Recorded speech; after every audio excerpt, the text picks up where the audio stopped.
자, 여러분, 오늘 우리 본문은 우리가 지난주까지 살펴본 이제 모든 히브리서 본문, 그러니까 1장에서부터 약 10장까지에 이르는 이 모든 본문에 대한 결론적인 권면의 말씀이 바로 오늘 우리 본문이라고 할 수 있습니다.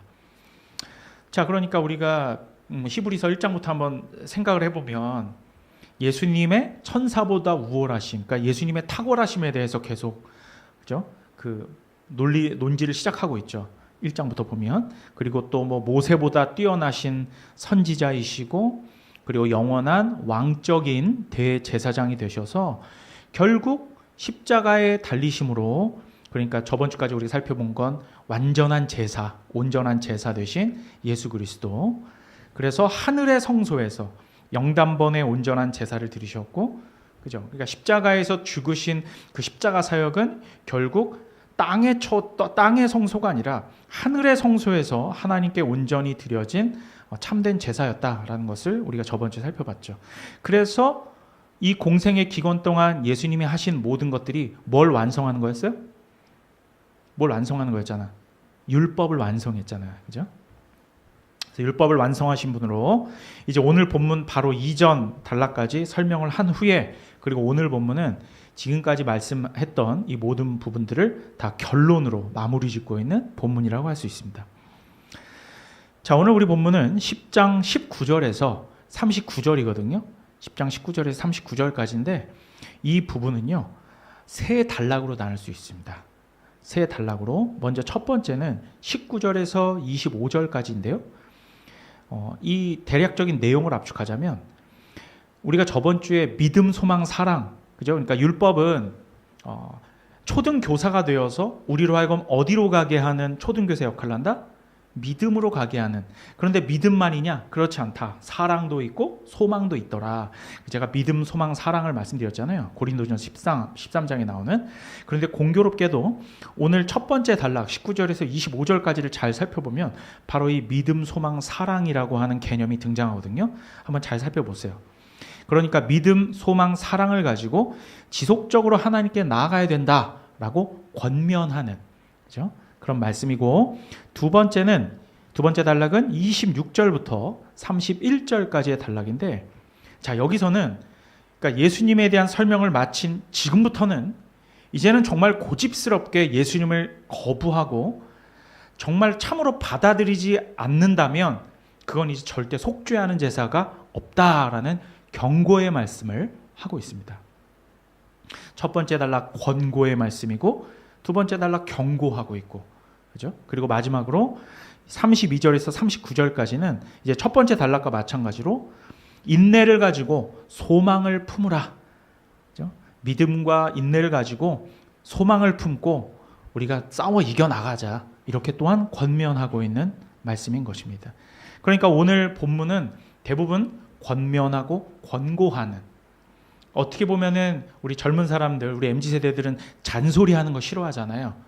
그런데 지금까지 이 그리스도에 대한 논지를 쫙 설명한 후에 지금 이 결론으로 아주 뼈가 되는 잔소리를 하는 본문이다라고 할 수 있겠습니다. 여러분, 이제 저는 어렸을 때 아버지가 일찍 돌아가셨고, 그래서 여기 우리 권사님도 앉아 계시지만 우리 엄마와 또한 할머니, 할아버지와 함께 전 어렸을 때 함께 살았었어요. 그래서 예상하시겠지만 저는 어렸을 때 상당히 개구졌거든요. 초등학교 때. 그래서 많은 잔소리를 들으면서 어린 시절을 보냈었습니다. 지금에도 여러분들 잔소리야 늘 듣는 거겠지만 그때 이제 특별히 우리 할머니, 할아버지, 그러니까 어르신들의 잔소리는 사실 꼭 들어야 할 내용들이 지금 생각해보면 참 많았던 것 같습니다. 지금도 저는 잔소리를 듣는데요. 예를 들면 우리 사모님이 항상 저한테 나갈 때 선크림 바르라고 잔소리를 하곤 합니다. 이거 굉장히 중요한 말입니다. 처음에는 무슨 남자가 그냥 스킨이나 하나 바르면 되지. 근데 선크림을 꼭 발라야 되더라고요. 이게 늙으면은 나중에 후회한다고 하더라고. 그렇죠? 어쨌든 옛날 우리 어르신들 잔소리도 그랬습니다. 제가 그때를 한번 복기를 해보면 이런 말씀들을 했던 것 같아요. 예를 들면 제가 한 초등학교 저학년일 때는 할머니가 건널목 건널 때 양쪽을 꼭 봐라. 이제 한쪽만 보지 말고 꼭 양쪽을 보고 건너라고 하셨던 것 같아요. 그리고 아침에 이제 할머니가 그리고 어머니가 이제 심부름 같은 걸 시켰던 기억이 있거든요. 콩나물 한 모 사와라. 그러니까 제가 저기 성동구 응봉동 산꼭대기에 살았었는데 그때 이제 뭐 콩나물 사와라 그러면 한 300원 주어주신단 말이에요. 혹은 1,000원짜리 하나 주어줘. 그러면 그 돈을 손에 쥐고 가지 말고 꼭 주머니에 넣고 가라. 이런 말씀을 했던 것 같아. 뭐 그런 잔소리라든가 혹은 뭐 밖에 나갔다 오면 꼭 손을 씻으란다던가. 그죠? 뭐 찬물 먹지 말고 뜨뜻한 물 마셔. 그치? 그리고 뭐 제가 이제 20살 넘어서는 할머니가 이 말씀하신 거 기억나요.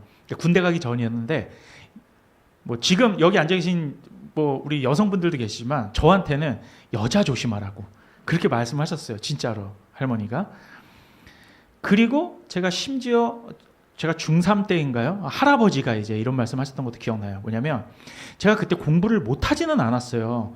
그래도 한 10등 안에 들었던 것 같거든요. 근데 할아버지가 너 공부를 안 될 것 같으면 기술 배우라고 그런 잔소리 했었어요. 기술 배우라고 기술. 그러니까 사실 그때는 귀담아 듣지 않았죠. 하지만 이 쓸데없는 소리 같은 잔소리들이 지금 생각해 보면요 대단히 치명적인 권고 사항들이었어요. 그러니까 생사와 관련된 치명적인 권고 사항들이었던 거예요.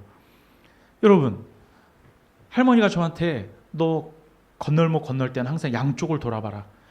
요새 이 말은 누가 많이 하는 줄 아십니까? 여러분 유튜브에서 한문철 TV 보십니까 여러분? 한문철 변호사가 늘 하는 말이 그거예요. 여러분 횡단보도 건너실 때 꼭 양쪽을 보고 건너세요. 한쪽만 보지 마시고.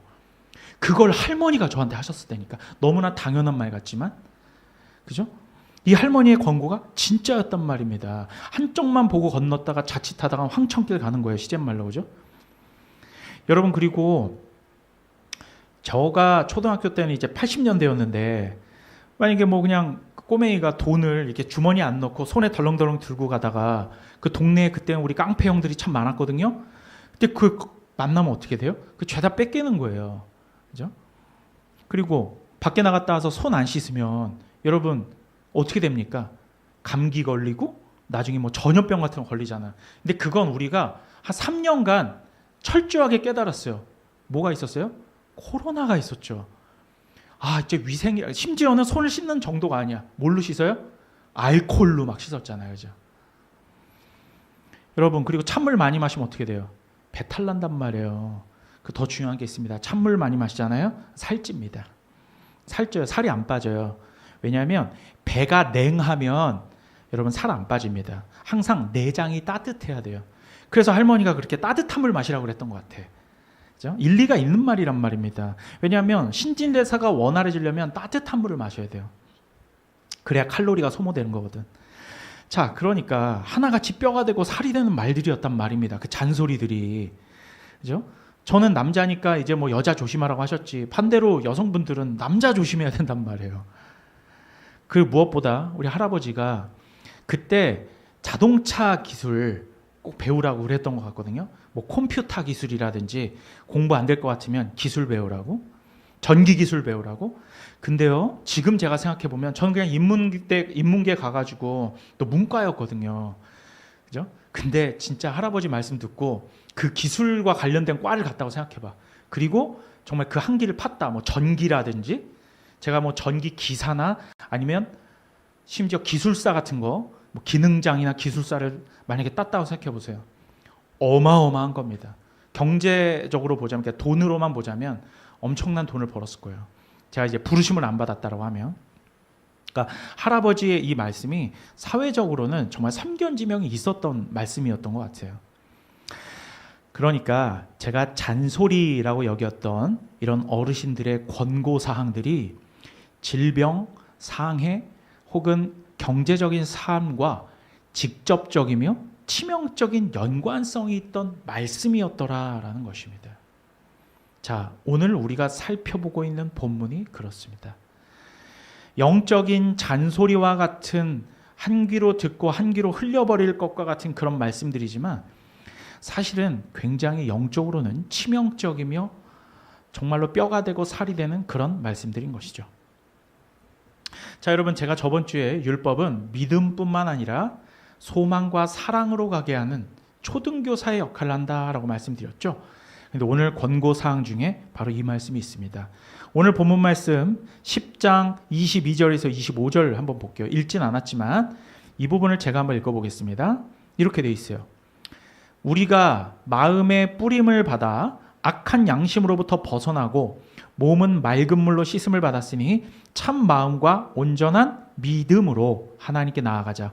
또 약속하신 이는 믿으시니 우리가 믿는 도리에 소망을 움직이지 말며, 자, 처음에는 믿음으로 나아가자. 두 번째, 소망을 움직이지 말며 굳게 잡고, 24절에 서로 돌아보아 사랑과 선행을 격려하며. 지금 믿음과 소망과 사랑을 붙들려고 우리에게 권고하고 있죠.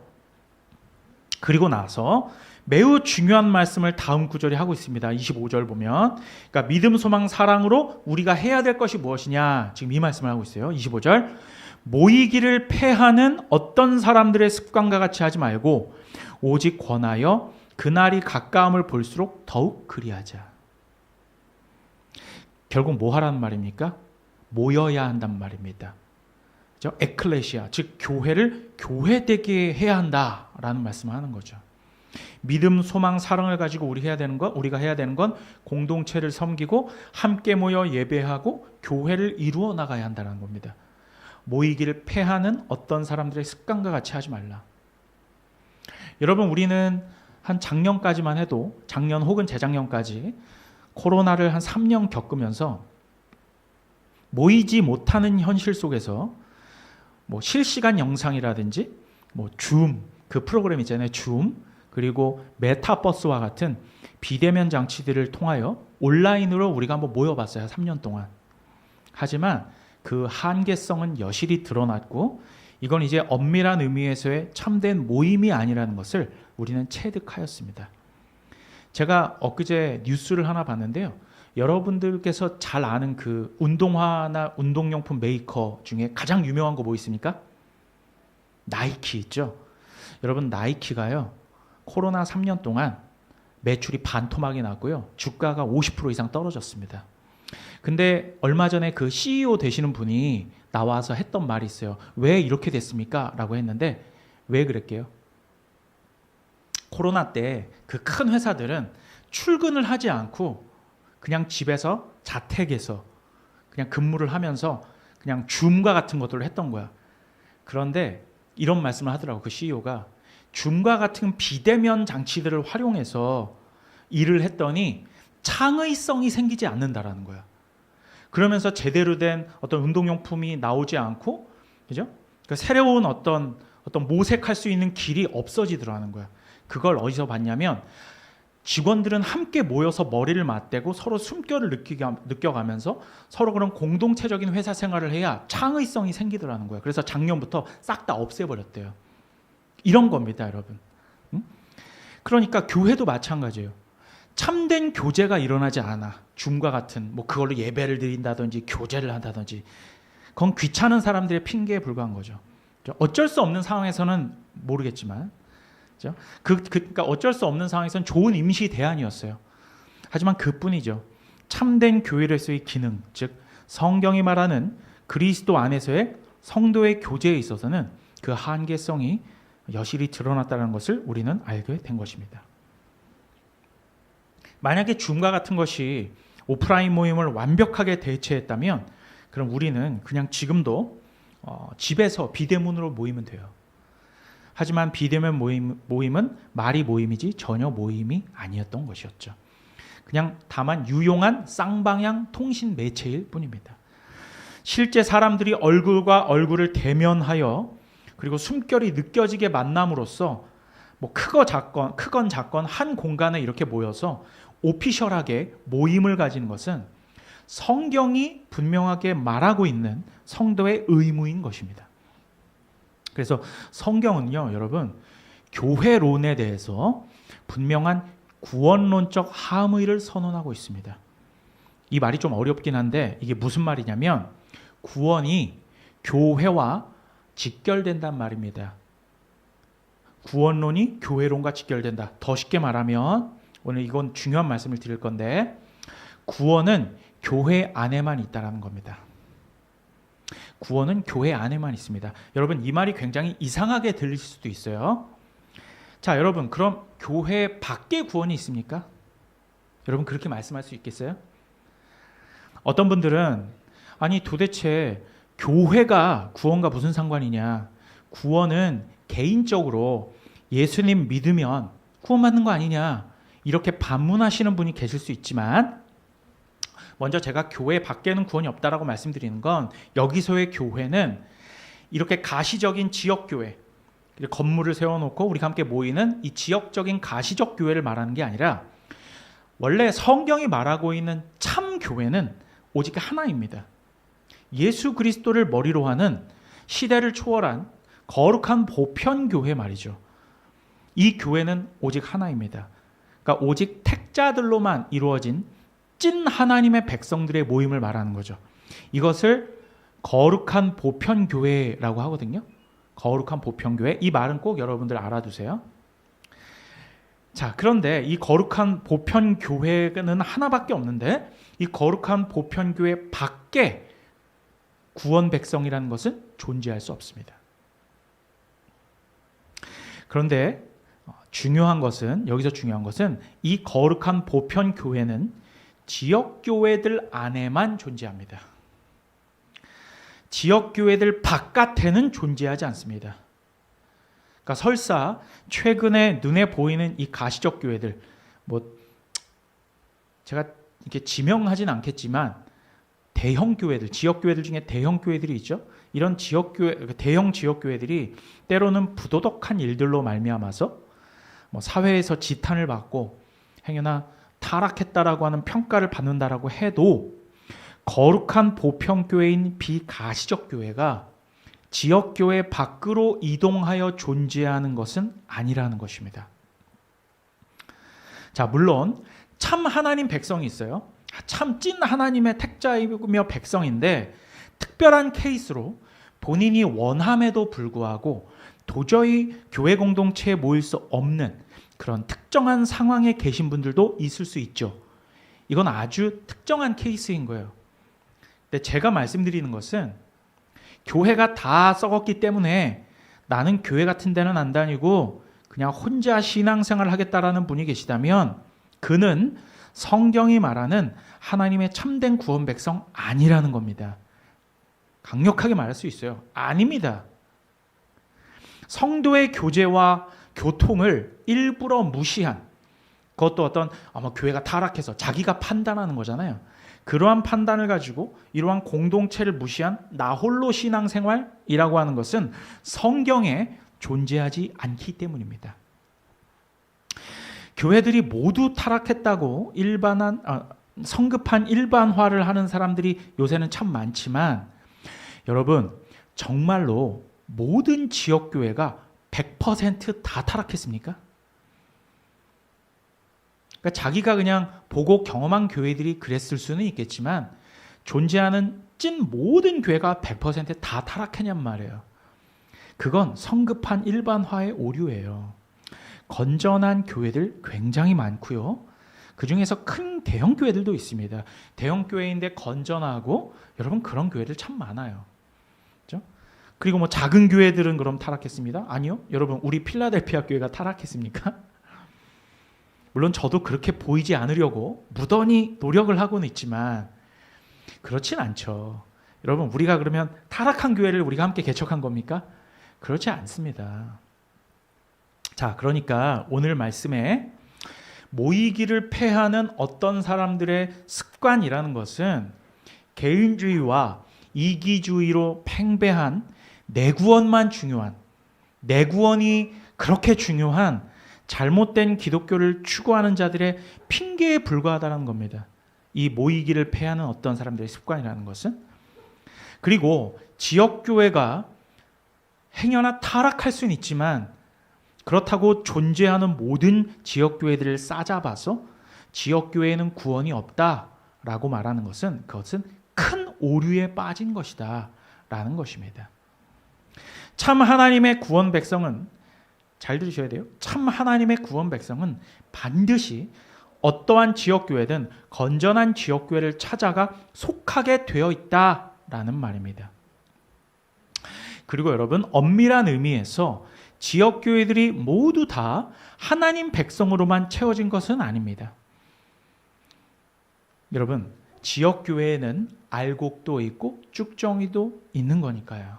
그건 성경이 말하고 있는 겁니다. 하지만 이 지구에 존재하는 건전한 지역교회들 안에만 하나님의 거룩한 보편교회가 존립하고 있다라는 것을 꼭 기억해야 할 것입니다. 그러니까 쉽게 말하면 하나님의 거룩한 보편교회, 하나님의 찐 하나님 백성으로 구성되어 있는 하나님의 거룩한 보편교회는 하나이고, 그 하나인 거룩한 보편교회는 지역교회들, 이 지구촌 안에 있는 건전한이라고 말합니다. 건전한 지역교회들 안에 있단 말입니다. 그런데 그 건전한 지역교회들 안에 거룩한 보편교회인 하나님의 찐 백성들만 있는 것은 아니고 거기엔 쭉정이도 있다. 이해되시죠? 자, 이렇듯 잔소리 같지만 치명적인 내용이 포함된 권고의 말씀이 바로 오늘 우리 본문 말씀이다라는 것입니다. 자, 오늘 26절부터 시작되는 것이 이제 두 번째 단락인데요.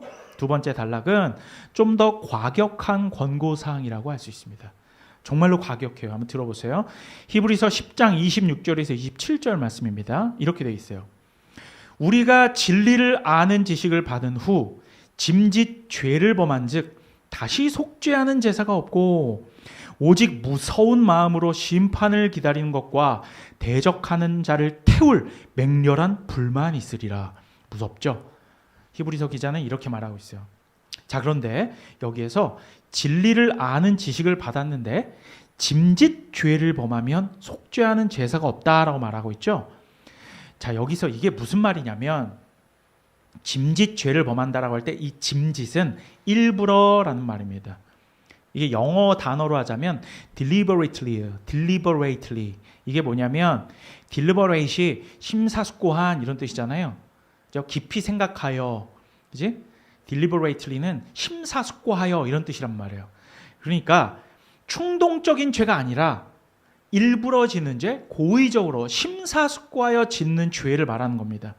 한마디로 배울 거 다 배우고 진리에 대한 논리에 대해서 다 듣고 알 거 아는 자가 이 진리를 자기가 심사숙고하여 고의적으로 부정하는 죄를 짓는 것을 말한다는 겁니다. 그죠? 이것을 다른 말로는 더 쉽게 말하면 배교라고 하는 거예요. 그러니까 짐짓 죄를 짓는다는 건 내가 어떤 유혹에 빠져서, 우리가 그럴 수 있잖아요. 이게 죄라는 걸 알아. 하지만 너무나 강력한 유혹으로 말미암아 넘어지거나 지을 수 있는 죄들이 있습니다. 그 죄를 말하는 게 아니라 여기서 말하는 짐짓 죄를 범한다는 것은 내가 예수 그리스도의 십자가 사역이 우리의 죄를 용서하는, 즉 복음이 법정적 효력이 있다는 것을 알고 들었으면서도 그걸 거부하는 겁니다. 그러니까 복음을 믿지 않는 죄를 말하는 거예요. 그렇죠? 이것에 대한 설명이 29절에 나오는 겁니다. 29절 말씀 함께 읽어볼까요? 히브리서 10장 29절입니다. 함께 읽습니다. 시작. 하물며 하나님의 아들을 짓밟고 자기를 거룩하게 한 언약의 피를 부정한 것으로 여기고 은혜의 성령을 욕되게 하는 자가 당연히 받을 형벌은 얼마나 더 무겁겠느냐 너희는 생각하라. 오늘 본문 두 번째 단락은 바로 이 부분을 지적한 겁니다. 지금까지 예수 그리스도에 대한 그 장황한 설명들, 그리스도밖에 없고 한 길이자 유일한 대제사장 되시며 왕적 대제사장 되시며 모세보다 뛰어나시고 천사보다 탁월하신 그 예수 그리스도에 대한 설명을 쫙 했는데, 그럼에도 불구하고 네가 이 복음을 버리고 하나님 아들을 짓밟고 언약의 피를 부정한 것으로 여겨 그것은 더 이상 속죄의 제사가 없다. 바로 이 말씀을 하고 있는 겁니다.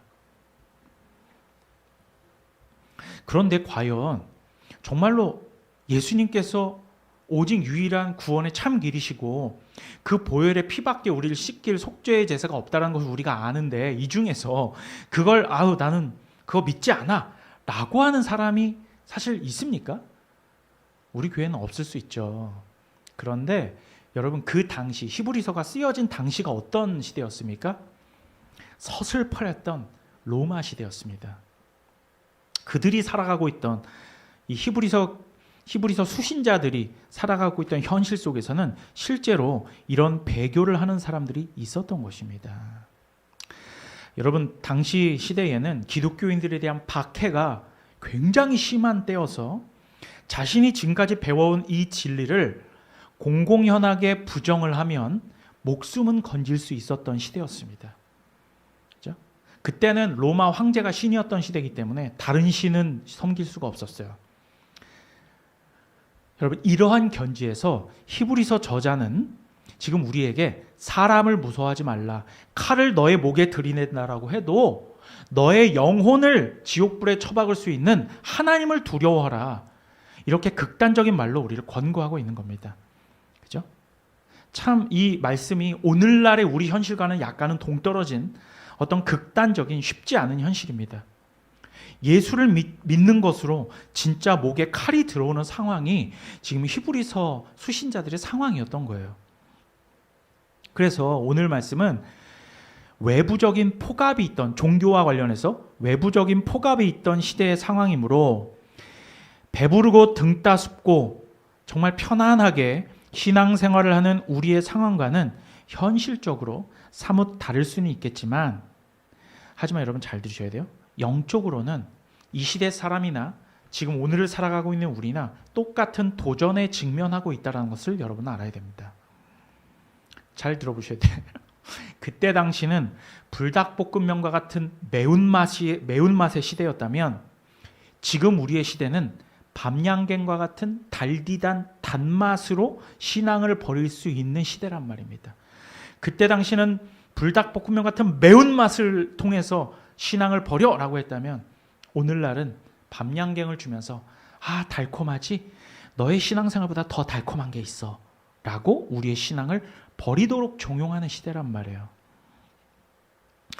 여러분, 그 당시에 그 극단적 상황 가운데서 하나님의 찐 백성도요, 순간적으로는 너무 무섭고 두려우니까 예수님을 부정할 수 있습니다. 지금 내 목에 칼이 들어오는데 너 예수 믿을 거야? 그러면 아니요, 안 믿을게요. 근데 찐 백성도 그럴 수 있단 말이에요. 순간적인 공포로 말미암아서. 정말 참 하나님 백성은 단 한 번이라도 예수님을 부정할 수 없고, 여러분 그렇게 공식할 수 없단 말입니다. 왜 그런지 아세요? 왜 그럴까요? 예수님의 수제자가 누구예요? 베드로도 예수님의 십자가 당시에 예수님을 3번이나 부정했죠. 그럴 수 있단 말입니다. 자, 하지만 그 이후에 진리를 깨닫고 성령을 받은 후에 베드로가 어떻게 됩니까? 그때는 목숨을 두려워하지 않는 사람이 됐어요. 심지어 변화받고 복음을 전하다가요, 여러분 전승에 따르면 십자가에 거꾸로 매달려 순교하셨다고 하죠. 진짜 하나님 백성은 처음에는 실수하고 처음에는 너무 공포와 두려움에 떨어서 그런 잘못을 범하다가도 결국 깨닫고 회개하여 이제는 목숨을 두려워하지 않는 복음의 전사로 변한단 말입니다. 자, 하지만 오늘 히브리서 말씀에 이 배교하는 자들은 어떤 자들이냐면, 목에 칼이 들어오니까 두려움 때문에 진짜 찐으로 지금까지 배워온 이 진리를 모조리 부정하고 진짜 마음에서 부정해버리는 거예요. 그러니까 어떻게 부정하냐면 이런 식이죠.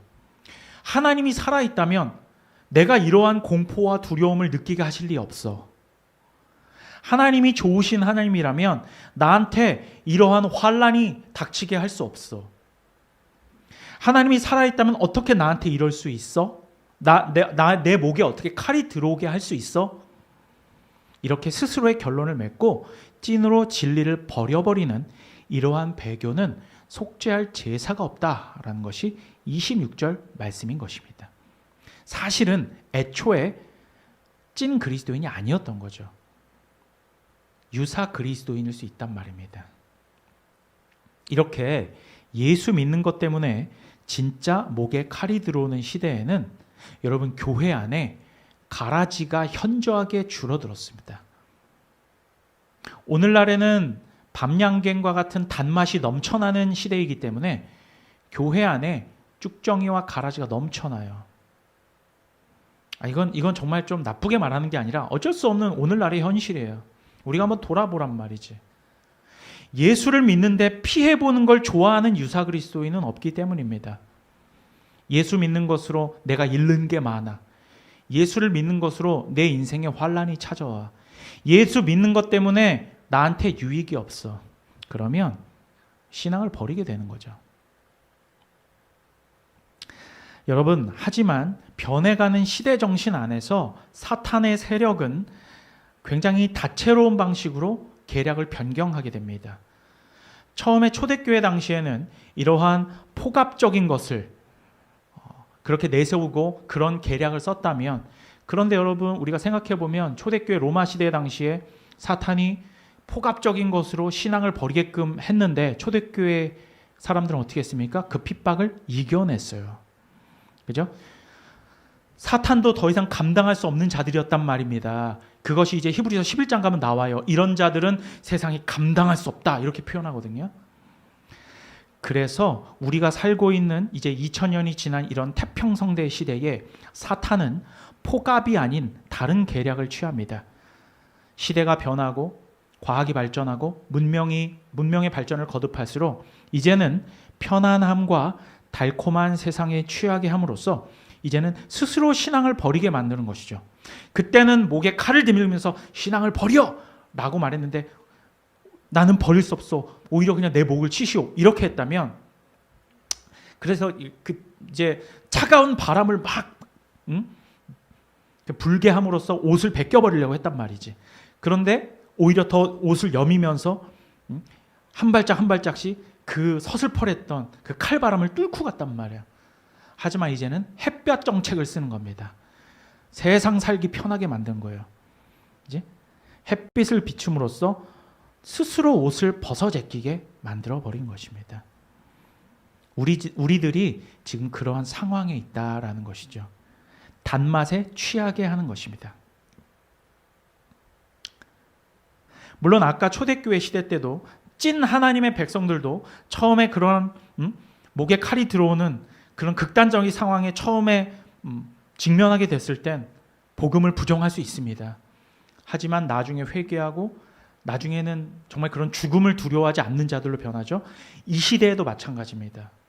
이 시대에도 하나님의 찐 백성이 단맛에 매료되고 넘어질 수 있습니다. 하지만 얼마 동안 그렇게 세상이 좋다가도, 그러니까 초대교회 성도들이 결국은 그 모진 매운맛을 이겨냈듯이 오늘날 참 성도들도 이 달디단 밤양갱 같은 이 세상을 버릴 때가 찾아온다는 것입니다. 돈과 문명의 이기와 쾌락과 웰빙이 무의미하다라는 것을 깨닫는 때가 온단 말입니다. 그러니까 하나님의 참 백성들이 매운맛을 이겨냈듯이 결국 단맛도 이겨내더라는 거예요. 그것이 우리에게는 복입니다. 세상이 더 이상 단맛이 느껴지지 않고 무의미하게 느껴지고 심지어는 쓴맛으로 다가와야 된다는 것이죠. 그리고선 그들이 바라보는 것을 뭘 바라보는 줄 아세요?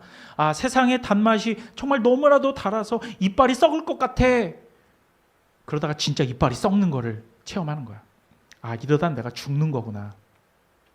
세상의 단맛을 추구하고 세상의 이기를 따라가고 세상에서 좋다 하는 것을 계속 따라갔더니 결국 그 끝에는 그냥 낭떠러지밖에 없구나라는 것을 깨닫게 되는 거죠.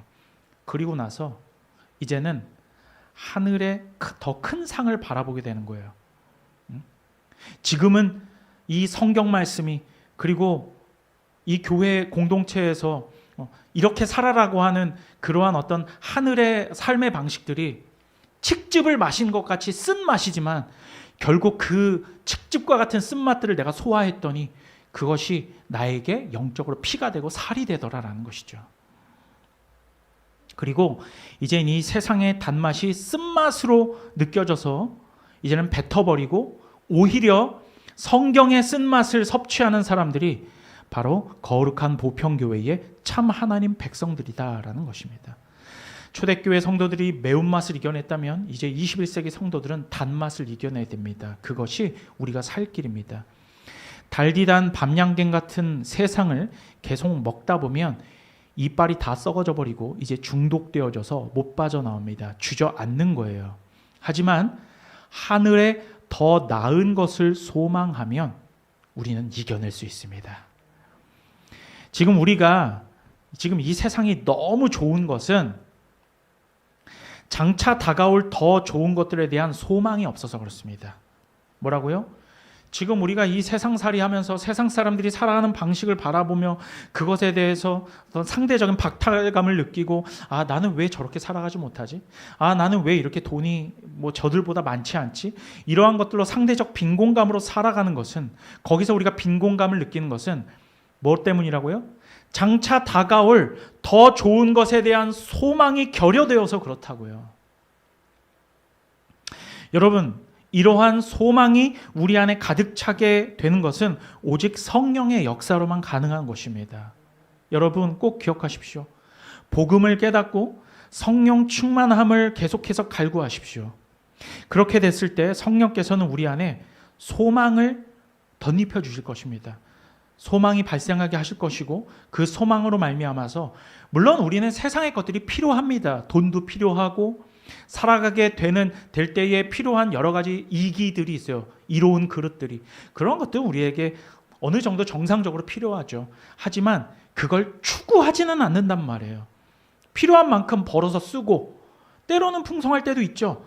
하지만 사람들과 비교한다거나 어떤 상대적 박탈감에 빠지지 않는단 말입니다. 왜냐하면 장차 다가올 더 좋은 것에 대한 소망 때문이라는 것이죠. 그래서 우리는 날마다 이 기도 제목을 놓고 간절히 기도해야 될 것입니다. 뭘 위해서요? 주님 우리에게 소망을 품게 하여 주십시오. 날마다 함께 기도하십시다. 오늘 히브리서 말씀에 제가 할머니 할아버지와 같은 이 영적인 잔소리, 이런 것들은 우리에게 뼈와 살이 되는 그런 권고가 되어서 강력하게 외치고 있는 것입니다. 오늘 마지막 본문, 우리가 읽진 않았지만 이 마지막 본문이 그런 거거든요. 함께 읽어봅시다. 이 말씀 읽고 마칠게요. 히브리서 10장 35절에서 39절입니다. 이건 여러분들에게 직접적으로 하는 말씀이다라고 생각하시면 돼요. 함께 읽습니다. 35절부터입니다. 시작. 그러므로 너희 담대함을 버리지 말라. 이것이 큰 상을 얻게 하느니라. 너희에게 인내가 필요함은 너희가 하나님의 뜻을 행한 후에 약속하신 것을 받기 위함이라. 잠시 잠깐 후면 오실 이가 오시리니 지체하지 아니하시리라. 나의 의인은 믿음으로 말미암아 살리라. 또한 뒤로 물러가면 내 마음이 그를 기뻐하지 아니하리라 하셨느니라. 우리는 뒤로 물러가 멸망할 자가 아니요 오직 영혼의 구원함에 이르는 믿음을 가진 자니라. 여러분 그렇게 하시겠습니까? 이 세상살이가 쉽지 않고 때로는 너무나 우리 마음 가운데 좌절과 절망이 찾아온다 할지라도 오늘 이 할머니 할아버지의 잔소리와 같은 뼈와 살이 되는 이 권고의 말씀들을 우리의 것으로 받아서, 그래 내가 지금 여기서 뒤로 물러가면 하나님께서 기뻐하지 아니하신다고 말씀하셨지, 아니 난 이 소망을 붙들고 오늘 하루도 전진하겠다. 그러한 믿음으로 오늘 하루를 살아가는 저와 여러분 되시기를 우리 구주 예수 그리스도의 이름으로 간절히 축원합니다.